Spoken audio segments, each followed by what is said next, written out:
ചെയ്തിരിക്കുന്നത് കേട്ടോ. ഗൗൺ എന്ന് പറയാൻ പറ്റില്ല, പാർട്ടി വെയർ.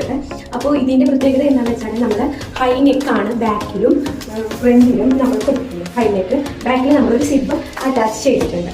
ഫ്രണ്ടിൽ നമ്മൾ വർക്ക് വരുന്ന നെറ്റ് ഫാബ്രിക്കാണ് ഈ പോർഷനിൽ യൂസ് ചെയ്തിട്ടുള്ളത്. നമ്മുടെ ഫ്രണ്ടിൽ കപ്പും ഓൾറെഡി കൊടുത്തിട്ട് നെറ്റ് ഫാബ്രിക്കാണ്. നെറ്റ് ഫാബ്രിക്കിൽ ബീഡ്സ് വർക്ക് വന്നിട്ടുള്ള ഒരു ഫാബ്രിക് ഉണ്ടോ. നമ്മൾ താഴത്തെ പോർഷനിൽ സ്കേർട്സിൽ നമ്മൾ കൊടുത്തിരിക്കുന്നത് ജോർജറ്റ് മെറ്റീരിയലാണ് കേട്ടോ. അപ്പോൾ ലൈനിങ്ങായിട്ട് ക്രേപ്പാണ് യൂസ് ചെയ്തിരിക്കുന്നത്. അപ്പോൾ ഇതൊരു 5 മീറ്ററിൽ ചെയ്തിരിക്കുന്നതാണ്. സ്കേർട്ട് പോർഷൻ ഒരു 5 മീറ്ററിലാണ് നമ്മൾ യൂസ് ചെയ്തിരിക്കുന്നത്. അപ്പോൾ ഏറ്റവും അഫോർഡബിൾ ആയിട്ടുള്ള റേറ്റിലാണ് ഞാനിത് ചെയ്തിരിക്കുന്നത്. അപ്പോൾ നിങ്ങൾക്ക് വേണമെന്ന് വെച്ചാൽ ഡയറക്റ്റ് മെസ്സേജ് ചെയ്യാവുന്നതാണ് കേട്ടോ. അപ്പോൾ ഇതിൻ്റെ കസ്റ്റമൈസ് ആയിട്ട് ചെയ്യണമെന്ന് വെച്ചാൽ അതും നമ്മൾ ചെയ്തു തരുന്നതും കുഞ്ഞു കുട്ടികൾക്ക് വലിയ ആൾക്കാരെ നമ്മൾ ചെയ്ത് കൊടുക്കുന്നുണ്ട്. അപ്പോൾ എല്ലാ സൈസിലും ഇത് അവൈലബിൾ ആണ്. അപ്പോൾ വേണ്ടവർ ഡയറക്റ്റ് മെസ്സേജ് ചെയ്യുക കേട്ടോ. അതായത് DM ചെയ്യുക. അപ്പോൾ വളരെ ലിമിറ്റഡ് സ്റ്റോക്കേ നമ്മുടെ കയ്യിൽ അവൈലബിൾ ആയിട്ടുള്ളൂ.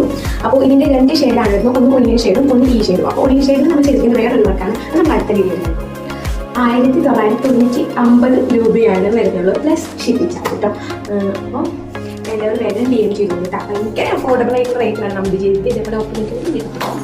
അപ്പോൾ എങ്ങനെ വേണമെങ്കിൽ നിങ്ങൾ മറ്റൊരു സ്ഥാപനത്തിൽ പോയി ചോദിച്ചാലും നിങ്ങൾക്ക് ഈ മെറ്റീരിയൽ ഇങ്ങനെ സ്റ്റൈലിഷ് ആയിട്ടുള്ളൊരു ഗൗൺ കിട്ടത്തില്ല. ഈ റേറ്റിൽ എങ്ങനെ പോയി കിട്ടില്ല. അപ്പോൾ എന്തായാലും വേഗം മെസ്സേജ് ചെയ്യുന്നത് വേണമെന്ന് വെച്ചാൽ ഞാൻ കാണിച്ചിരിക്കുന്ന നമ്പറിലേക്ക് ഡയറക്റ്റ് മെസ്സേജ് അയക്കാം കേട്ടോ. വിളിച്ച് നമുക്ക് എടുക്കാൻ പറ്റില്ല, ഡയറക്റ്റ് മെസ്സേജ് അയക്കാം. ഈ 90 37 47 35 38 ഈ നമ്പറിൽ മാത്രമേ നമ്മൾ ഓർഡർ സ്വീകരിക്കുന്നുള്ളൂ. മറ്റൊരു നമ്പറിലും ഇല്ല. ഉടൻ തന്നെ നമ്മുടെ വെബ്സൈറ്റ് അവൈലബിൾ ആയിരിക്കുന്നതായിരിക്കും. അപ്പോൾ ഇനി മറ്റൊരു വീഡിയോ ആയിട്ട് വീണ്ടും കാണുന്നതായിരിക്കും.